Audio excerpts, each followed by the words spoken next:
Boa tarde a todos. Estamos iniciando mais uma live do Núcleo de Inovação e Pesquisas, o InovaFísio. Hoje, com a ilustre presença da doutora Maria Cira de Abreu Melo.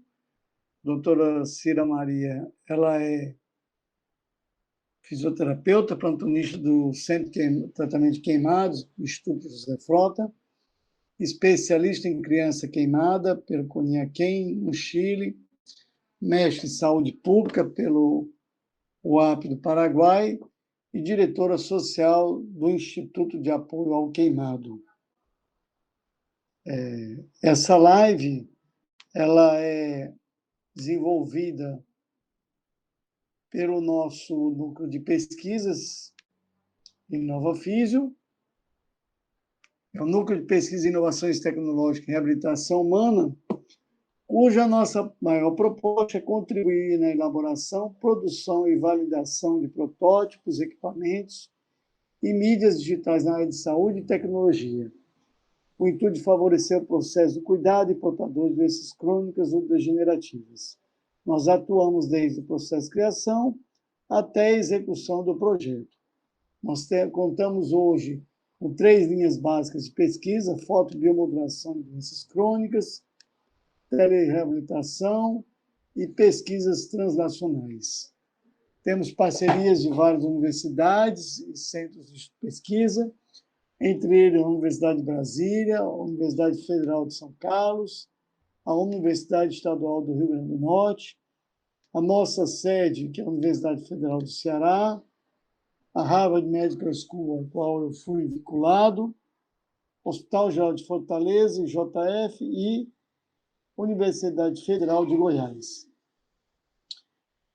Aqui apresento a vocês um pouquinho do nosso grupo de pesquisas.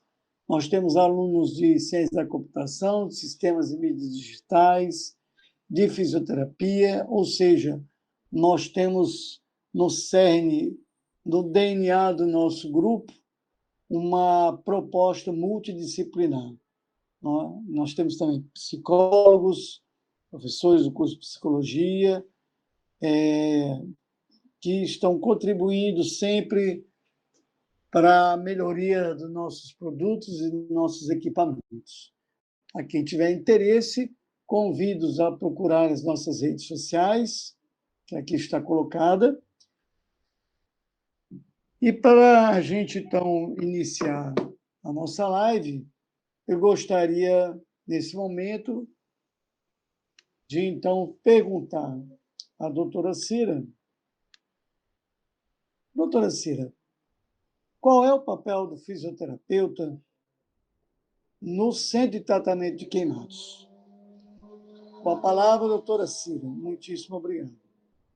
A gente inicia desde a chegada do paciente ao CTQ, ao ambulatório do CTQ. Quando estamos presentes, né, porque nem toda vida estamos presentes, que chegam pacientes em todas as horas, né, madrugada, hora que nós não estamos no local, como a hora de almoço, ou principalmente em atendimentos, que não podemos largar o paciente para ir correr e participar do ambulatório. Mas é muito importante a atuação do fisioterapeuta estando presente na primeira curativo do paciente no ambulatório. Por quê? Porque ali a gente já pode fazer a orientação quanto ao curativo. Como é tudo muito rápido, tem que ser tudo muito rápido, o paciente está com muita dor, o curativo tem que ser o mais rápido possível, e às vezes ficam algumas articulações presas, e para nós isso é muito ruim, e para o paciente também no futuro, que eles ficam pelo menos 12 horas com aquele curativo, para depois fazer o novo curativo. E se a gente estiver ali, a gente pode acalmá-lo também, assim, tanto ele como a família, além da orientação durante o curativo para a liberação das articulações. O paciente chega lá desesperado, com dor, sai do seu meio de ambiente onde tem tudo, encontra pessoas estranhas, fica com medo da pessoa que está tocando nele para ocasionar mais dores. Tem pacientes que chegam com queimadura de 2º grau profunda, que quando os técnicos pegam na pele, tocam na pele, a pele cai na mão da pessoa. Então, aquilo ali, ele vendo, ele fica mais apavorado ainda. Então, o nosso papel ali é estar ali presente no curativo, também dar uma orientação no curativo, e procurar deixar na melhor posição possível de liberação de articulações. Isso é o inicial, né? Quando ele entra, quando é um paciente mais grave que entra para a internação, a gente faz a continuação no leito, fazendo as correções posturais e orientando como fazer, principalmente ao acompanhante. Mesmo o paciente adulto, normal, sem nenhum problema psicológico, psiquiátrico, a gente tem que fazer também a orientação ao acompanhante, porque ele em si, ele não vai querer se mexer. Porque se ele se movimentar, ele vai sentir dor. Então, para ele é mais cômodo ficar numa posição, e provavelmente a posição errada, viciosa, que é o que eles adquirem, que é o padrão fetal de adução, certo? E rotação interna, então eles não querem, ele fica todo aduzido e, se possível, fletidos. Joelhos em semiflexão, que é a posição mais cômoda para ele, que eles não sentem dor. E se a gente não estiver em cima orientando, são sequelas futuras e mais dificuldade na hora do atendimento da fisioterapia, porque ele vai, com certeza, sentir dor na hora do tratamento. Então, a gente tem que explicar isso a eles. E também tem que explicar, como eu sempre digo, gente, vocês não estão doentes. Queimadura não é doença. Queimadura é um acidente. Então, vamos nos mexer, sim. Agora, se ficar deitado, imóvel, em cima dessa cama, aí sim, pode se tornar, além de queimado, um paciente com doenças, como uma gripe, uma pneumonia. Então, vamos nos mexer, vamos levantar, vamos se movimentar. Você pode. E assim a gente vai fazendo as orientações. Muitos pacientes que entram têm condições de ficar na sedestação, em bipedestação e deambular. E se a gente não fizer isso no início, eles não fazem depois. Eles ficam com medo. Aí você vai ter que ter toda uma gama de conquista. Você vai ter que conquistar o paciente para que ele tenha confiança em você e ele permita que você consiga fazer alguma coisa do seu tratamento. Enquanto ele não confiar em você, ele não vai permitir você chegar perto. Então, a primeira coisa que o fisioterapeuta tem que fazer é a conquista. Conquistar o paciente para que a gente possa ajudá-lo.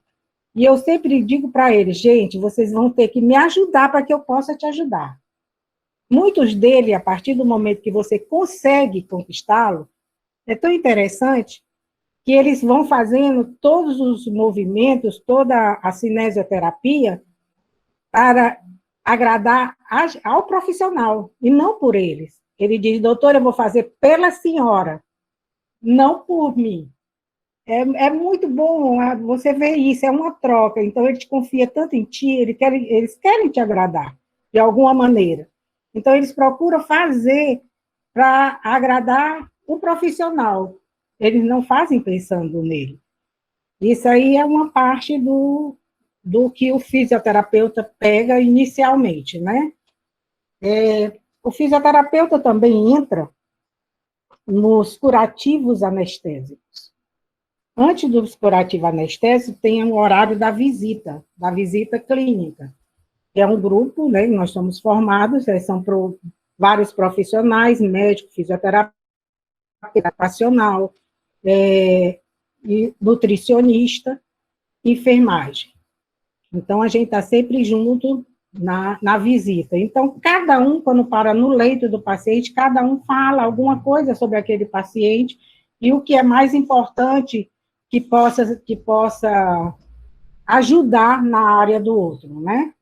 São informações que eu posso ajudar o nutricionista, o médico, assim como eles para o fisioterapeuta. Isso é muito importante, esse horário da visita e essa troca de de informações sobre o paciente em si. Depois disso, a gente vai para o curativo anestésico. No curativo anestésico, o fisioterapeuta entra e, durante o banho, e consegue fazer e movimentar todo aquele segmento queimado que o paciente em si não consegue fazer sem o anestésico. A gente tem que ter também muito cuidado na hora, porque está livre, está anestesiado, e não ir além do que você vê o dia a dia do paciente, você não ultrapassar além daquele movimento que você sabe que ele pode fazer, para não promover luxações, certo? E na hora que você está mexendo naquele segmento e que há alguma rigidez, Cira, chamo o anestesista e falo, tá muito rígido, então libera mais um pouquinho para mim. Aí eles liberam, botando mais alguma dose de anestésico, né? Para que o paciente realmente seja feito toda a fisioterapia sem causar dano nenhum ou lesionar o paciente. Isso é muito importante, você olhar no curativo anestésico e trabalhar, porque muitas vezes o paciente está numa posição viciosa, como, digamos, uma perna em semiflexão, joelho totalmente fletido, e que você consegue fazer uma extensão daquele membro, e, no caso, estando o médico presente, eu digo, vou colocar uma tala de posicionamento em extensão aqui, para liberar essa flexão desse joelho. E é bom porque é aquela troca, o médico responde, concordo plenamente, pode colocar. Então, a gente está sempre em sintonia, né, em prol do paciente. Isso é no banho anestésico. Então, no banho anestésico, além de você trabalhar o segmento que a gente não consegue sem uma anestesia, você consegue dentro do anestésico, sem curativo, sem nada, quer dizer, ainda fica mais livre para você conseguir realmente um grau de amplitude necessário para aquele segmento. Você, além disso, você tem a parte das talas, certo? E a orientação no curativo para fazer a liberação das articulações, principalmente de mão. Mão, eu sempre estou lá dentro, presente, para que não seja aquele curativo totalmente oclusivo, e sim havendo a separação de cada quilodáctilo, para que facilite a nossa maneira de tratar e o paciente se sinta mais livre, sente até melhor do que estar com aquele curativo todo oclusivo.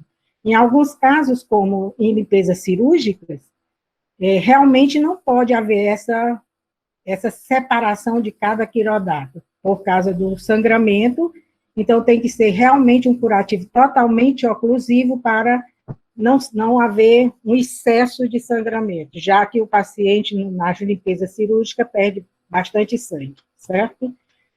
Isso é o que o fisioterapeuta faz dentro do curativo anestésico. A partir daí, tem o setor de fisioterapia. Nosso setor de fisioterapia, nós temos, nosso material tem a roda de ombro, escada com rampa, paralela, bicicletas, polia, rolo de punho, pedalinho, um relaxador de membros inferiores, e aquele paciente que não consegue ir deambulando, a gente coloca na cadeira de roda, faz uma sedestação na cadeira de roda e leva para o setor de fisioterapia. A partir daí é tão interessante, porque você faz a fisioterapia, eu faço a fisioterapia toda passiva, inicial, e vou ganhando a confiança do paciente, vou conseguindo com que ele coloque os pés, certo, no chão. A partir daí, eu trago o andador, coloco na frente, consigo, vamos lá, você consegue, vamos ficar em pé. Então, ele faz a bipedestação, e o mais interessante, voltam para o leito, deambulando, com apoio no andador. São coisas assim que os acompanhantes do paciente dizem assim, doutor, isso é um milagre. Eu disse, não, não é um milagre. Isso aqui é o tratamento da fisioterapia e o esforço do seu paciente. Isso é muito bom, é muito bonito, porque é uma troca. Eles acabam fazendo, querendo fazer as coisas para te agradar. Então, você aproveita essa hora que ele está querendo te agradar e avança no tratamento. Antes de o colocar em bipedestação, eu faço um treinamento de marcha, treinamento de circulação de retorno. Pois pacientes com queimadura em membros inferiores, quando eles colocam os pés no chão, lógico, vem aquele formigamento, né? Que a circulação de retorno estava parada, então aumenta muito. E você tem que fazer várias vezes. Coloca o pé no chão, aí começou, não aguenta, aí a gente, vamos contar até 10, levanta a perna, levanta. Você segura e pede para contar até 3. Aí, quando ele diz 3, ele diz, passou. Nem vem dizer que não passou. E ele diz, passou mesmo. Ele diz, vamos baixar de novo. Eu disse, agora, isso a gente faz umas 2, 3, 4, 5 vezes. Eu disse, agora só vai passar totalmente se você ficar em pé.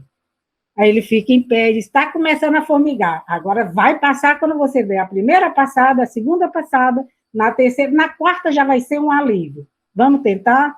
E eles tentam e vê que podem. Então, isso é muito bom, é muito gratificante para nós fisioterapeutas, né? Tem vários... Cira, desculpe interromper, nesse sentido, você gostaria de passar aquele vídeo do setor? Sim, passa um vídeo daqueles, cara. Você me pediu só para eu compartilhar. E passa aquele, por favor, que o paciente está na roda de ombro, com os 2 pés no chão. Okay. É um paciente grande, queimado, bota ele. Só um minuto. Eu escolhi vários videozinhos pequenininhos para fixar o que eu estou dizendo para vocês, tá? Bom, esse paciente aí é um paciente grande queimado, certo? Vocês notam que ele não faz ele não roda, não faz a total movimento do ombro, certo? Ainda não consegue, vocês notam também que ele não faz a apreensão dos dedos. Isso aí, eu consegui que ele colocasse os pés no chão, depois de muito treinamento da circulação de retorno, e ele aguentou bastante, quer dizer, foi muito bom, porque ele viu que ele podia, que ele já estava melhorando. Ele disse, vixe, doutora, eu estou melhorando. E a partir do momento que eles sentem que estão melhorando, eles procuram dar sempre o mais, sempre o melhor deles. Tem outro, Carlos? Esses aí eu acho bonitinho, porque eles dizem assim, bora fazer em conjunto. Um estimulando o outro. Vamos ver quem é que faz. Bem direitinho, ó, o ombro. Então, eu estou sempre corrigindo e ficou bem sincronizado, né? Ficou bonitinho. Ficou bem sincronizado. Ficou bem sincronizado e eles fazem, eles querem fazer, certo? E eu me esqueci de dizer uma observação para vocês. Tudo que está sendo tirado aqui foi com permissão deles, certo? Então, tudo com termos, tá? Por isso que não tem tarja no rosto. Olha como é bonitinho. E eles fazem, isso é muito bom, é muito gratificante para a nossa profissão, certo? Isso é no setor de fisioterapia. E tem o setor de fisioterapia também, tem a parte das crianças. E a criança, tratar a criança é muito bom. E a criança, a partir do momento que você ganha a confiança, pode botar, ganha a confiança dele, ele vai fazendo todo o exercício. Esse danadinho aí me viu filmando, ele para, ele ri, e vocês veem que é muito bonitinho ele. Aí é fazendo uma respiratória, um modo diferente. Além de fazer a reexpansão, certo? Pulmonar dele, eu faço através também de uma brincadeira. Vocês notam que a mesa está toda cuspida. Né? Ó, ele já notou que eu estava filmando. Ele estava com muita secreção e precisava de ele chegou gripadinho, né? Com muita secreção e precisava da fisioterapia respiratória. Então, uma das maneiras de dar continuidade além da reexpansão pulmonar feita por mim, no caso, eu tenho sempre bolinha de sabão, eu faço bolinhas de papel, faço bolinhas de algodão, que já tem mais resistência, né, do que a de papel é mais fácil, e a de algodão já requer mais um esforço no soprar, né? E tem uns que uns ajudam o outro, então um dá a mão ao outro. Tem aquele outro vídeo, Carlos, que é lindo de ver. Um ajudando o outro, vai botar para andar. Então, eles querem fazer, eles seguem um paciente. A mãe está do lado, certo? E o outro ajudando. Esse garotinho de vermelho, ele está comigo desde 4 meses. O paciente queimado, criança, bebê, principalmente, a gente tem que estar sempre acompanhando, porque eles desenvolvem, os segmentos do corpo desenvolvem, e a pele onde foi feito o enxerto não desenvolve. É uma observação que é muito séria, quem trabalha com queimado, que tem que estar sendo vigiado. Então, essa parte ficou comigo, a parte da vigilância do paciente queimado em criança. Eu tenho o nome de todos eles, então, de tantos e tantos meses, digamos, de 6 em 6 meses, eles vêm e voltam, eu faço avaliação, e se for o caso, eu já coloco as cirurgias reconstrutivas, né? Eles têm que ser observados, porque senão nós temos muitas crianças que têm queimadura em cervical, e é onde fica colado, né, o queixo no tórax, que é chamado de já deu um branco, fica pegado, né? Então tem que ser liberado, porque eles não conseguem mais mexer nada, não conseguem fazer mais nenhum movimento. E na mão, principalmente, ela não sobe, ela retrai de uma maneira tal que não deixa crescer. A mão não cresce, uma cresce e a outra não. Então, você nota, é visível a diferença do crescimento de uma mão para outra, quando a mãozinha tem retalhos e tem enxertos. O enxerto não cresce, a pele que é colocada em cima, ela não cresce, ela não acompanha o crescimento, o desenvolvimento do membro onde foi colocado o enxerto. Então, a criança tem que ser realmente vigiada, principalmente, digamos, uma menina, onde pega retalho perto do seio, porque desenvolve um seio e o outro não. Então, tem que estar sempre em vigilância com isso. Isso é muito importante. Quem trabalha com criança, principalmente criança que seja queimada e que sofreu e que teve enxertia. Então, é muito importante isso.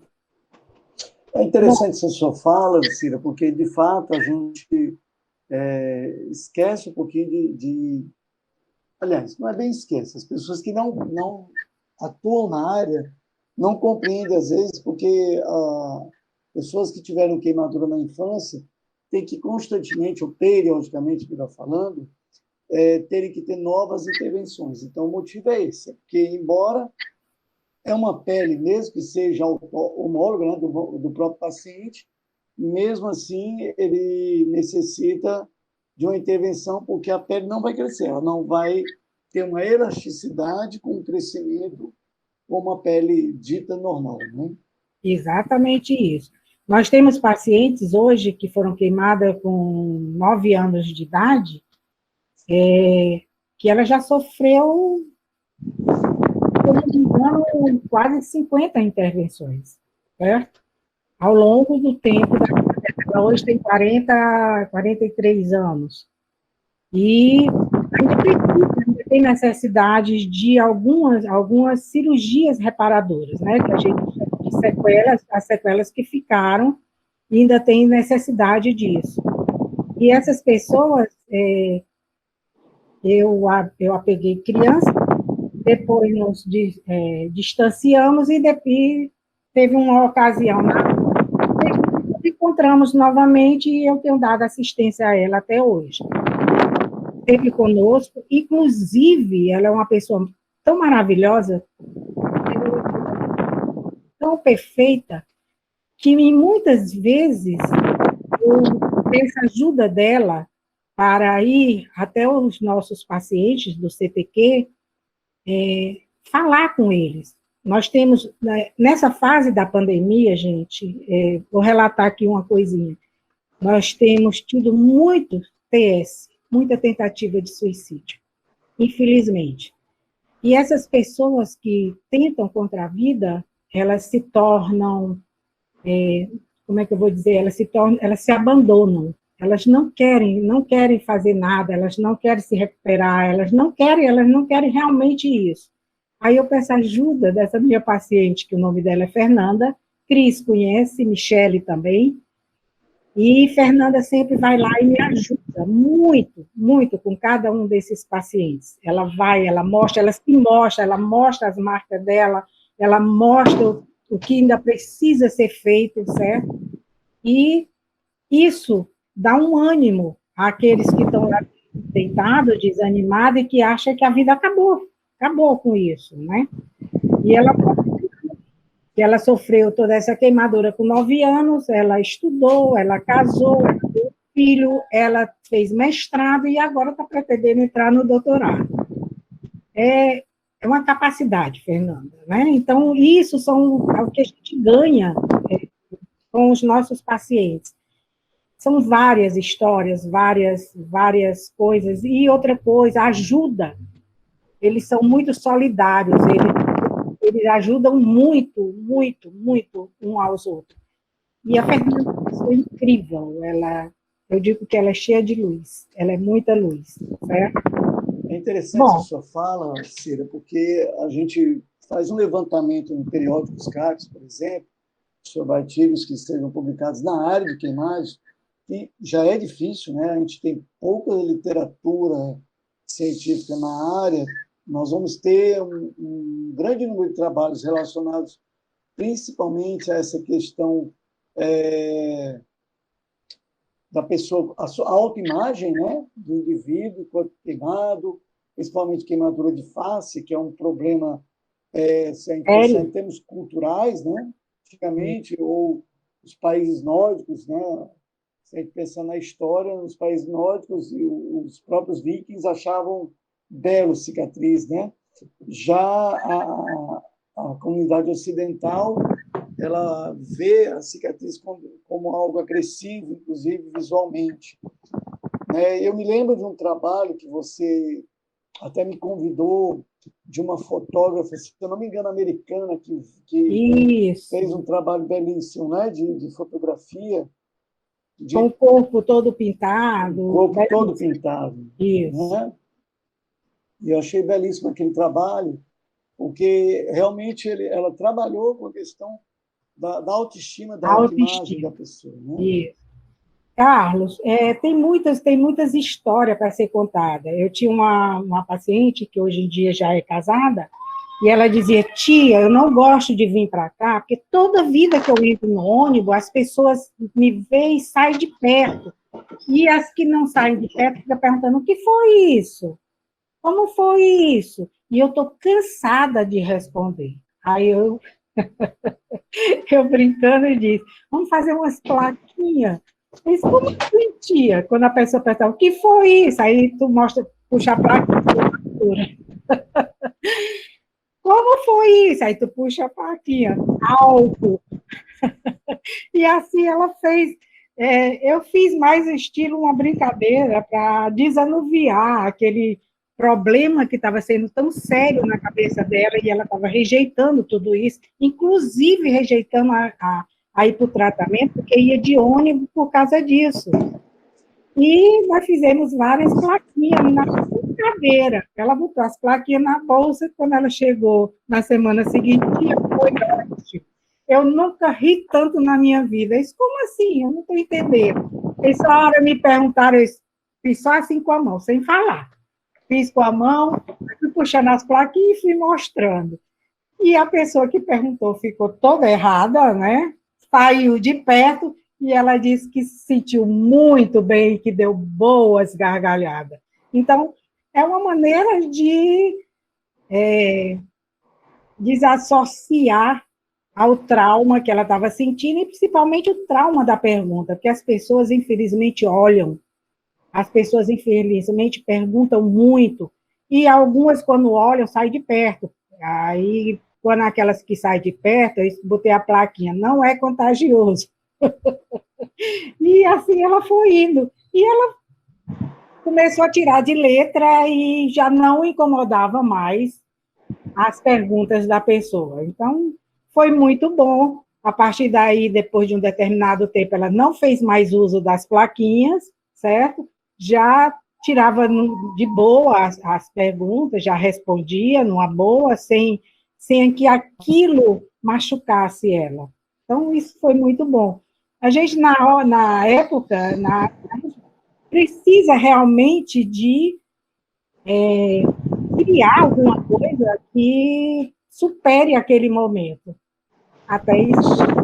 Isso, eu acho que é a marca principal do seu trabalho, Cira, para quem vai lá no CTQ, é isso, é o seu bom humor, né?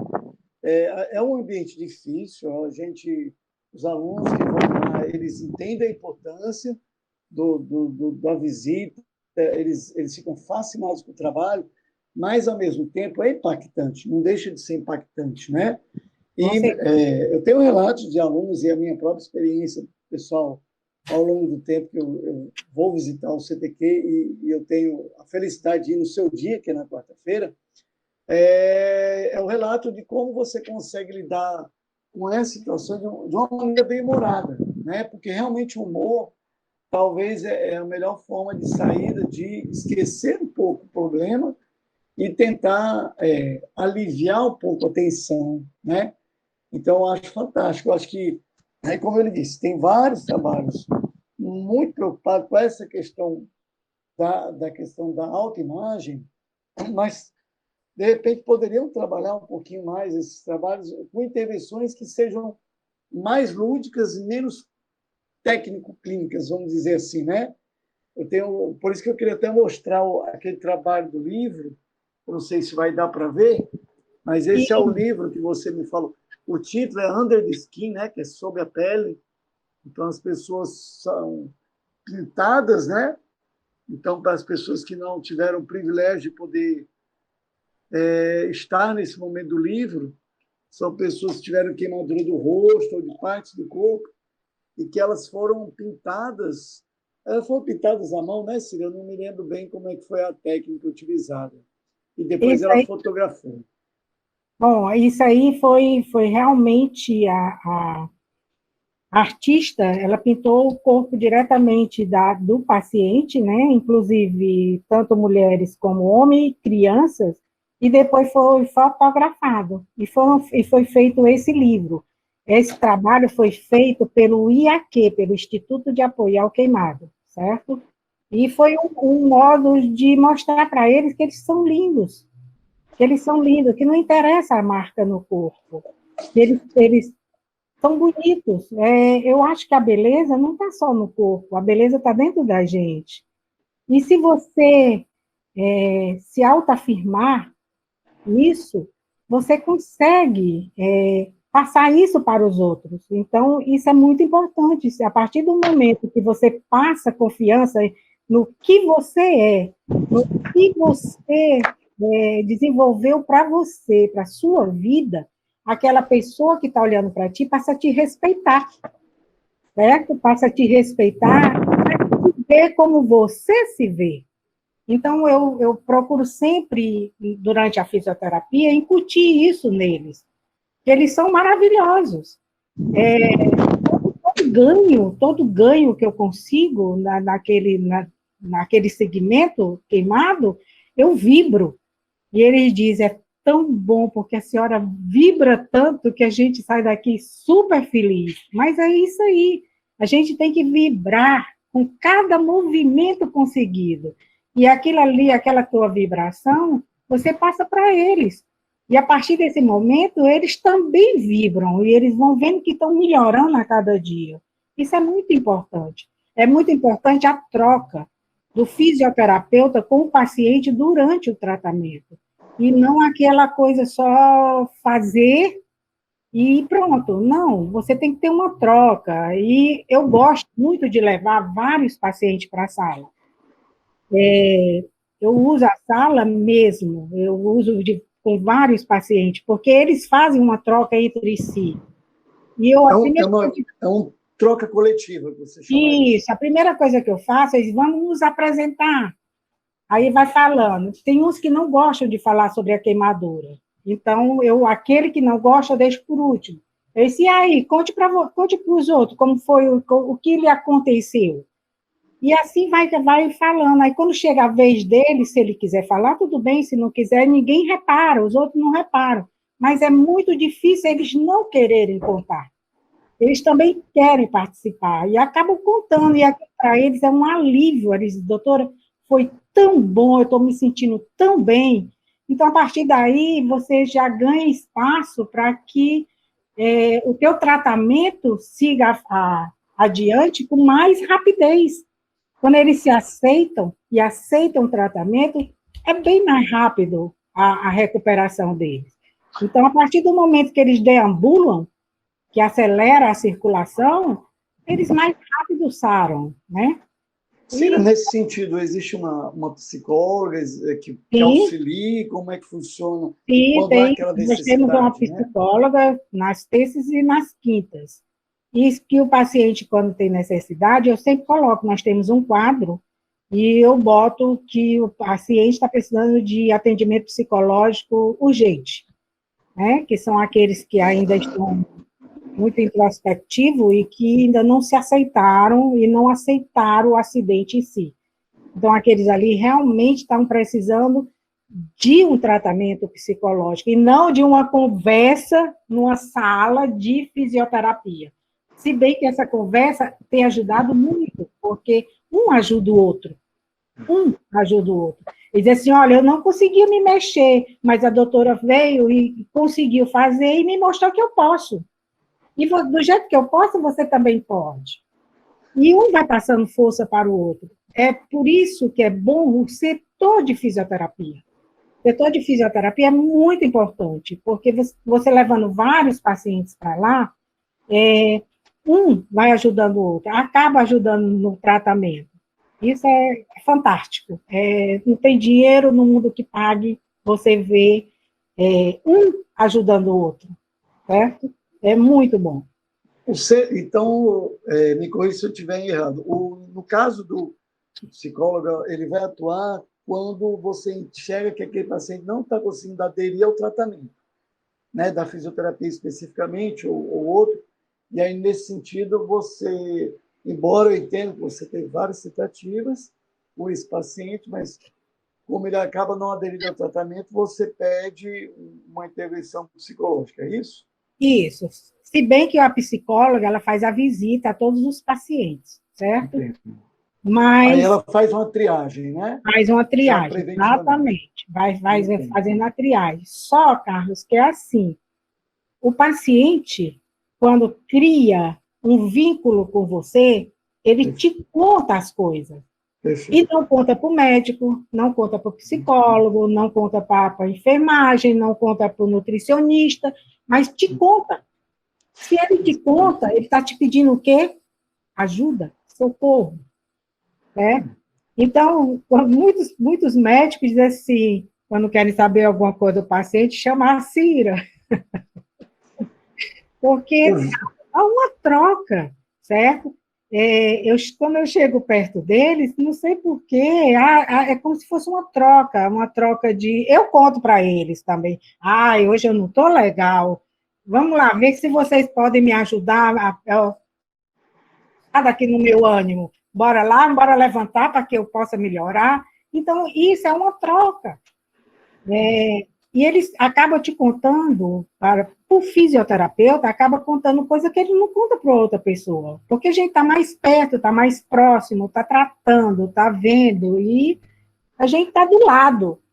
E aquilo ali a gente pode passar essa informação para os outros profissionais. Então, a gente deixa, no caso da psicóloga, eu deixo geralmente anotado a necessidade urgente de um atendimento psicológico, certo? Isso é Antigamente, muito... nós tínhamos psiquiatra, mas hoje em dia nós estamos sem psiquiatra no hospital para atendimento do queimado, né? Mas quando tinha também era uma maravilha, era uma complementação maravilhosa. Eu acho que uma coisa, a sua fala, a gente tem que perceber o quão é importante a vinculação do terapeuta ao paciente, né? O que é muito difícil, às vezes, aí alguns professores que estão aqui nos acompanhando, como a Cristina, a Michele, entendem isso. Às vezes a gente vai uma vez, duas vezes na semana, é muito difícil, às vezes, a gente conseguir esse vínculo, né? Por isso que eu sempre peço, né? Você vem cá, Cira. Quando eu vejo que o paciente está meio assim, tá, ou eu digo assim, não, a doutora Cira mandou a gente vir aqui. Fica mais fácil, né? Porque ele confia em você. Né? E Então, vários autores, como Sanguin, em 2017, Subtil, 2010, eles falam a importância da vinculação do terapeuta à adesão do tratamento. Sem vinculação, é muito difícil essa adesão. E sem adesão ao tratamento, o paciente ele pode até evoluir bem, mas é muito mais difícil. Né? Então, as variáveis de adesão ao tratamento são importantes, né? O terapeuta passar para explicar para o paciente qual é a sua... E você faz isso de uma maneira muito lúdica, eu percebo isso. Então, você explica para ele, primeiro, o que é que ele tem. Você acabou de dizer, você não está doente, queimadura não é doença.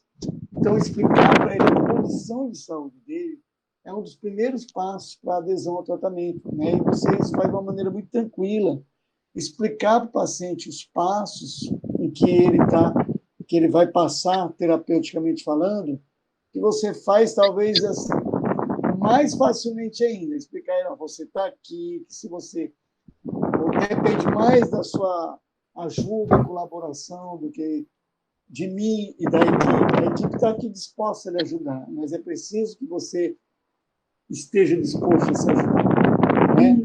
E trazer essa discussão do cuidador, né? O cuidador é a peça-chave dessa história toda. Se o cuidador não ser o parceiro do fisioterapeuta e cobrar do paciente, né? Você está fazendo, você fez, claro, cobrar de uma maneira mais salutar possível, né? E isso é extremamente importante. E aí eu queria até lhe perguntar se existe alguma especialização ou alguma residência, né, para fisioterapia na área de queimados. Existe alguma? olha, Carlos, quando eu fiz a minha especialização, eu fiz no Coniquem, no Chile, certo? Não existia no Brasil. Nós fomos as primeiras a ser especialista aqui no Brasil, eu e Josivana Josino. E depois estava sendo feito, passou por lei que você poderia fazer a prova, quem trabalha com a parte de dermatofuncional, você poderia fazer uma prova para se tornar especialista em queimaduras, certo? Juliano Timbó, na época, no comando disso aí, passou até uma mensagem para mim, mas eu não sei te dizer se realmente vingou, mas eu acho que sim, certo? Mas na minha época não tinha, não tinha. Foi o Conselho de Fisioterapia que, a partir de uma prova da dermatofuncional, é isso? Então, ele é especialista em dermatofuncional que daria habilitação para queimados, é isso? Então, isso, mas aí você teria que fazer uma prova sobre queimaduras. Entendo. Como o atendimento de queimado, como é o paciente queimado e o que você faz com queimado. Então, não é qualquer pessoa digamos, qualquer pessoa que eu estou falando assim, que não trabalhe com queimados, que poderia receber a titulação de especialista de queimados, certo? Surgiu até uma pergunta aqui. Isso, você teria que fazer parte de um grupo hospitalar e você trabalhasse com queimado, tá? Que eu saiba, foi mais ou menos assim. Eu não sei te dizer ao certo sobre isso. Aproveitando esse link sobre o fisioterapeuta na área de queimados e a especialização, veio uma pergunta aqui. E como é o mercado de trabalho dos profissionais que se interessam nessa área? De queimados? Isso. Bom, já tive várias alunas que passaram por lá, certo? E que montaram consultório para isso. Montaram consultório, digamos, a preço popular, porque a maioria dos pacientes queimados são de baixa renda. Então, não tem condições financeiras de pagar, condições financeiras de pagar. E como ela trabalhou várias vezes, vários meses comigo, do meu lado, eu sabia que ela tinha capacidade de trabalhar o queimado. Então, eu mandava para o consultório dela. Se não, eu mando para a Cris, que é meu anjo da guarda e o anjo da guarda dos nossos queimados, certo? Cristina Santiago, ela tem nos ajudado muito.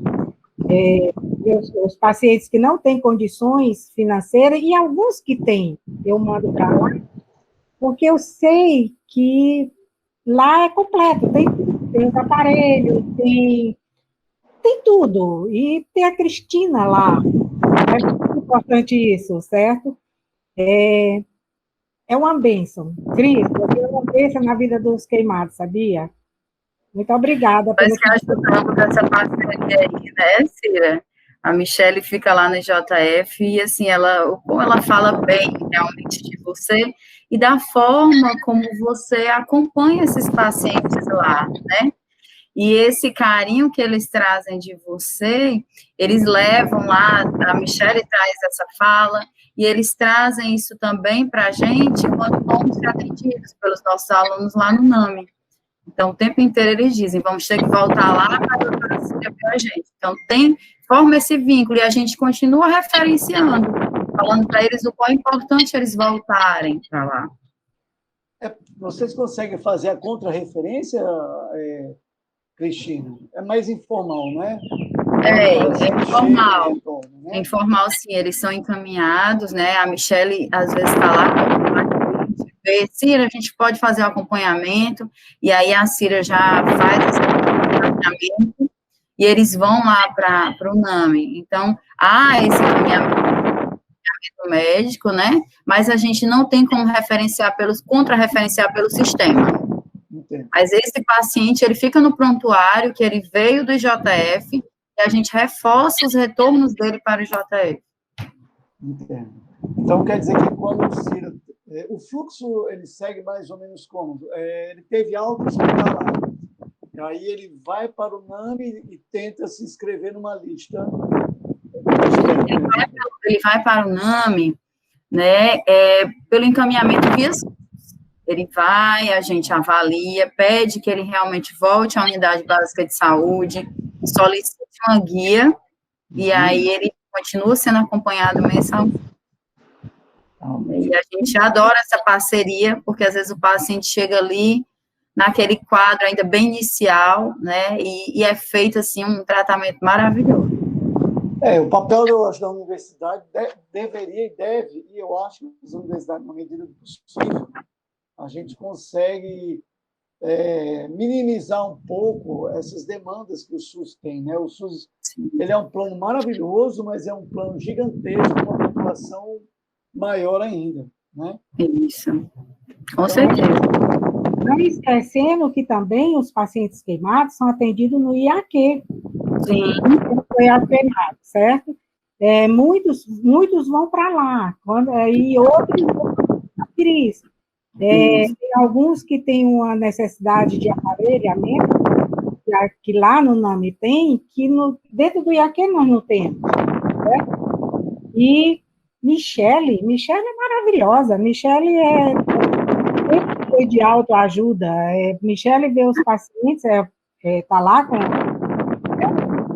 e está sempre nos ajudando, nos orientando, para a Cristina, lá nós temos isso, ou temos aquilo, que há sempre uma complementação. Isso é tão bom, esse vínculo que nós desenvolvemos, Michele, Cristina,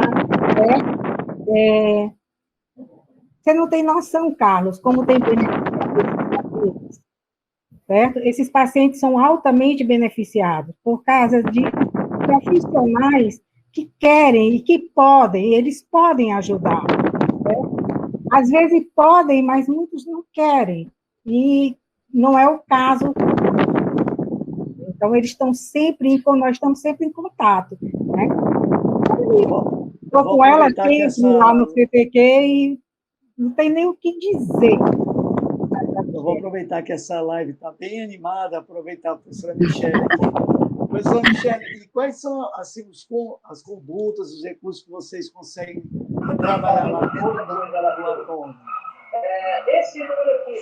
Olá, bom dia a todos. Bom dia, Carlos. Prazer lhe conhecer. Igualmente.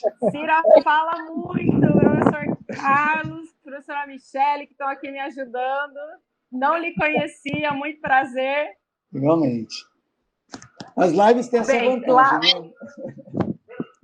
Verdade, lá é uma equipe fantástica, né? A Cira maravilhosa, faz toda a ponte com a universidade, acolhe nossos alunos com muito amor, com muito carinho, passa o conhecimento. É maravilhosa a parceria. Bem, quando eles vão para o NAMI, Carlos, aí a gente consegue ter um pouquinho mais de recursos, né? Porque lá no CTQ, como a Cira mostrou na sala da fisioterapia, a gente só tem realmente a... Eu peço desculpas pelo som de fundo, que a minha filha está em aula também. Isso faz parte das lives também. Exato. A gente tem a mecanoterapia ali na salinha da fisioterapia e nós, né, como recurso principal. Quando chega no NAMI, a gente consegue um pouquinho mais. A gente tem o laser, a gente tem o LED, né, na fototerapia, a gente tem radiofrequência. Então, em termos de recursos eletrotérmico fototerápicos, a gente tem um pouquinho mais para auxiliá-los, né? Fora toda essa parte da mecano também. Vamos aproveitar essa roda de conversa. Eu queria que a gente dividisse assim, quais seriam, vamos dizer, os objetivos da conduta, por exemplo, hospitalar e ambulatorial. Não estou te escutando. Vamos aproveitar essa rede e perguntar para vocês quais seriam os objetivos, se a gente pudesse diferenciar entre entre objetivos da área ambulatorial e da área hospitalar no paciente. Como a gente poderia diferenciar? Eu acredito... Qual seria o seu objetivo no ambulatório e qual seria o objetivo na enfermaria, no hospital? Eu acredito, Carlos, que o que guia, né, o nosso atendimento nesse momento, quando a gente pensa no ambulatório do hospital, enquanto em fase de internação hospitalar, a gente tem uma lesão aguda, ou seja, eu tenho uma ferida aberta. Então, nesse momento, é tentar evitar o máximo que a gente conseguir de perda funcional, enquanto esses tecidos estão em cicatrização. Então, é como a Cira falou, né? A mobilização. Mobilizar esse paciente. Pode falar, Cira. Michele, lembra daquele paciente, aquela criancinha que tinha queimadura no bumbum, só no bumbum, e que adquiriu uma escoliose? Eu tenho essas... Sim, eu tenho essas imagens, elas são maravilhosas. E essa criança foi tratada quando o auxiliar, na hora de fazer o curativo, viu o tamanho da escoliose da criança, da postura errada, ele nos chamou a tratar aquele paciente. E com poucas sessões, eu acho que 2, 3 vezes, a criança voltou ao normal. E se não tivesse fisioterapeuta para ajudar no ambulatório, aquela criança ia adquirir permanente uma escoliose viciosa. Quer dizer, não adquiriu aquela postura viciosa. Então, quer dizer, isso é muito importante também a atuação do fisioterapeuta no ambulatório. Muitos pacientes chegam lá que estão com uma cicatrização quase que total e não conseguem deambular. Andam com a perna o joelho fletido, andando, pilotando numa perna só. E nós somos chamados, em 2 minutos a gente consegue, convence, consegue, mostra que eles podem colocar o pé no chão e que eles podem ficar em pé. E a partir dali a gente já vai fazendo a fisioterapia de carga, né? E coloca o andador na frente dele e eles já conseguem deambular. Aí diz assim, vixe, que coisa boa, isso é um milagre, não, não é um milagre. Verdade. É verdade. Porque a gente jamais iria fazer com que o paciente fizesse um movimento se ele não tivesse preparado para isso. Porque se você bota um paciente ambulatorial, que não tem musculatura, preparada para algumas atitudes, como a bipedestação, a deambulação, você vai frustrá-lo. E além de poder prejudicar ou romper algum músculo, certo? Então, você tem que ter toda uma avaliação para que realmente você consiga com que eles façam o que podem fazer na realidade, né? Não é isso? Com certeza, Cira. Eu acho que a grande diferença é essa, enquanto fase de internação hospitalar, é tentar deixá-los o mais funcional possível, pensando no momento da alta, onde ele vai voltar para as suas atividades, né, laborais, de vida diária. Então, acho que o grande objetivo naquele momento é evitar as perdas funcionais. Isso. Então, cuidando de um posicionamento no curativo, incentivando a mobilização, né, o mais ativa que a gente conseguir com esse paciente. E aí, Carlos, muitas vezes, quando eles chegam no ambulatório, aí a gente já não tem mais uma ferida aberta, a gente já tem uma cicatriz. Muitas vezes uma cicatriz hipertrófica, às vezes um queloide, contratura já desse tecido cicatricial, encurtamentos musculares, perda de amplitude de movimento. Aí, assim, o foco continua sendo a funcionalidade, né? E aí, muitas vezes, agora, nesse momento do ambulatório, o paciente já está em casa de novo, então ele já está de volta, ele já está inserido novamente na sua rotina. E aí, realmente, as limitações aparecem mais, né? Então, acredito que é mais ou menos isso, professor. Não, mas... Oi. Por exemplo, a nossa função também é procurar desenvolver alguma órtese que dê uma ajuda naquela recuperação do paciente, para facilitar a vida dele, certo? Nós temos casos seríssimos de choque e que atingem a parte, voa tudo, né? Como eu digo, atinge nervo, atinge flexores, extensores.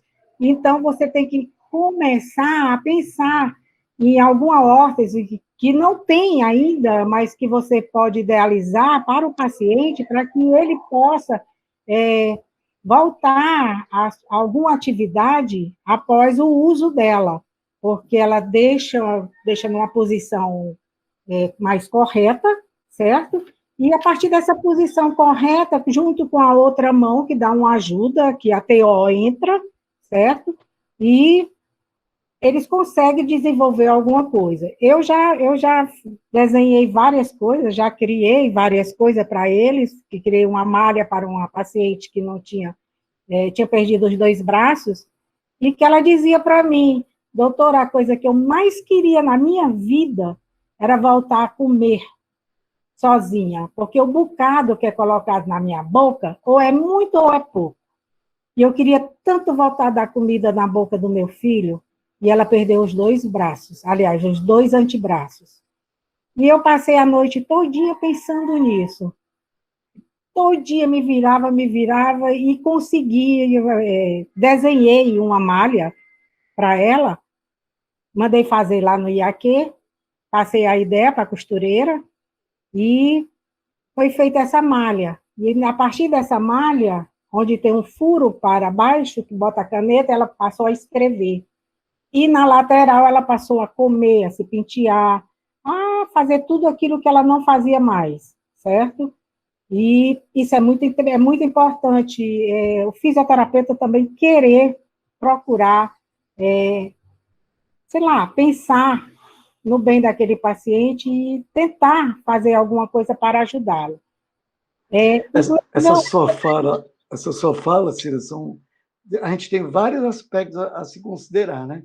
Primeiro, a sua implicação em relação ao paciente, né? Você não é a funcionária pública, que às vezes a sociedade acha que o funcionário público não se implica no trabalho, né? Mas nós nos implicamos em muito, né?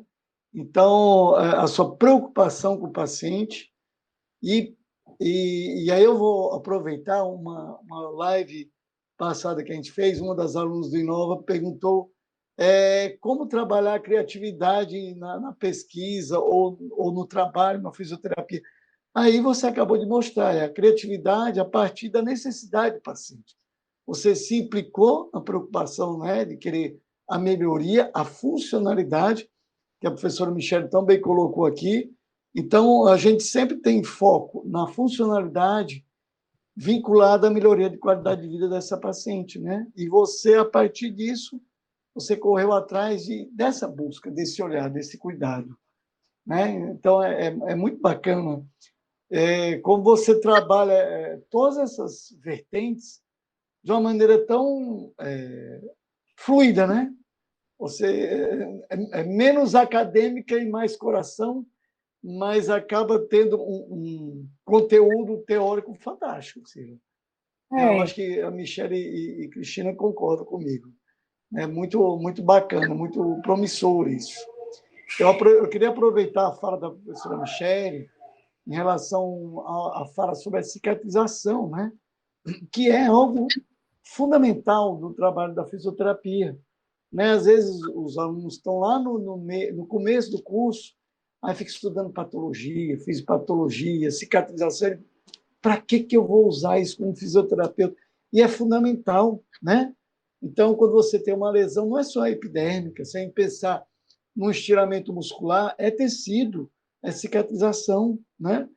Então, eu sempre trabalhei isso, estudei cicatrização no meu mestrado, doutorado, e as pessoas não entendiam o que é que o fisioterapeuta queria estudar, fotobiomodulação, laser, né? O que é que isso faz sentido? Faz total sentido, porque a cicatrização, boa cicatrização, leva uma boa reptilização, que leva uma boa elasticidade, e essa elasticidade vai melhorar a funcionalidade, né? Então, é perfeita a sua fala, professor Michele, né?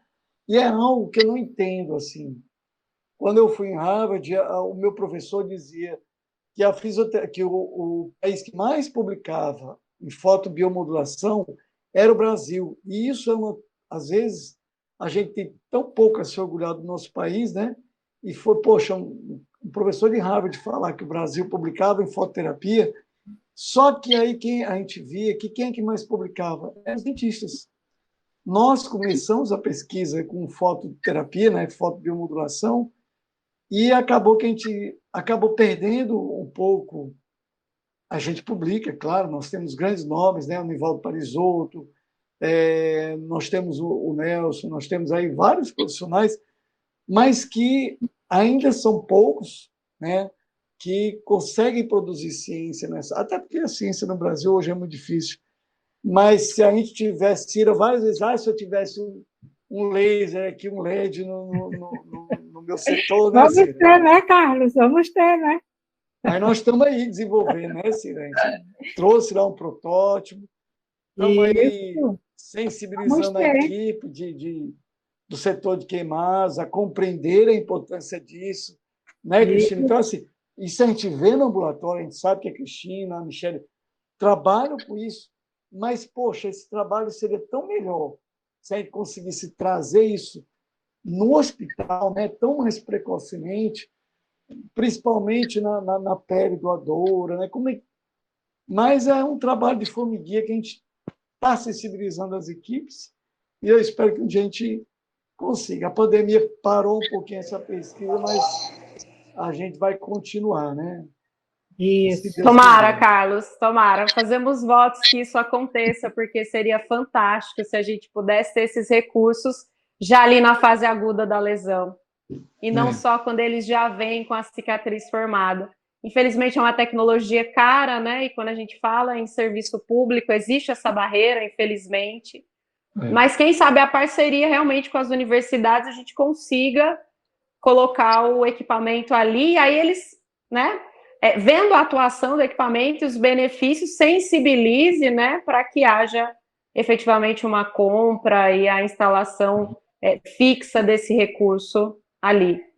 Eu acho que merecia até uma Excelente. live em discutir se isso é uma questão de custo ou é questão de cultura, né? Porque, por exemplo, no sul-sudeste, fototerapia é muito utilizada, mas você vem para o norte e nordeste, não é. E o custo já foi bem maior, né? Mas, infelizmente, eu vejo que há uma resistência dos profissionais ainda, não só não fisioterapeutas, né? Eu acho, agora eu vou falar essa expressão, tem os não médicos, não os fisioterapeutas, mas existem as outras áreas que poderiam trabalhar, né? Mas eu como acho São Carlense... Vai, Michele, fala. Não, eu ia dizer que como São Carlense, né? Então, o Nivaldo tá ali, e aí eu tive nas minhas últimas férias, antes da pandemia, que eu estive em casa, estive em São Carlos, e passando pela Santa Casa, eu vi ambulatório de fototerapia, e o meu coração quase parou do lado ali da Santa Casa, Carlos. Eles conseguiram montar um ambulatório de fototerapia, e pelo que eu consegui sondar, era para todo e qualquer tipo de ferida. E eu achei aquilo fantástico. Isso é Nivaldo e São Carlos, anos e anos e anos. Né? Pois é. Nivaldo, acho que plantou a sementinha lá e deu certo. Quem sabe, Carlos, você consegue colocar essa semente lá dentro do JF. Não, mas no que a gente puder lhe ajudar, fazer, pode contar comigo, né? Cira, Cris, falo por nós, que a gente puder ajudar. Isso. Com certeza, seria fantástico. Estamos juntos. Isso mesmo.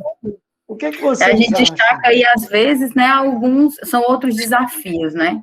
Eu acho que o principal desafio é o nosso aluno entender essa importância desde o início do curso. Aquela física que era chata, agora ela se tornou uma física aplicada, e ela vai proporcionar bons efeitos. Eu acho que o conhecimento, a chave da questão aí é o conhecimento. Porque se a gente conhece, a gente vai tornando isso mais fácil. Isso vai chegando mais fácil, mas essa gama de recursos que são jogados do sul para cá, que vocês sabem disso, a gente termina desvalorizando o que a gente tem de base, que é bom, o que a gente desconhece, e a mídia está aí para vender o que é caro, o que tem, às vezes, um efeito que não é comprovado, mas que todo mundo adquire, né? O marketing é muito forte. Então, é o que a gente reforça muito nos nossos alunos. Às vezes eu digo, mas não vai, a gente quer ir lá, quer ir na prática, mas a gente tem que ter o conhecimento. Então, a gente reforça muito a importância desse conhecimento, né? E sem esquecer, né, que o mais importante sempre vai ser a mão do fisioterapeuta, né, Cira? A Cira prova isso. É o que eu digo lá no JF, é o que eu digo lá no JF, eu tenho as minhas mãos. Porque os nossos recursos são muito poucos. Então, é a minha mão. Mãos milagrosas, né, Cira? Mãos milagrosas. A gente tem que ter essa lembrança, né? A mão e a técnica são aliados, eles têm que andar de mãos dadas.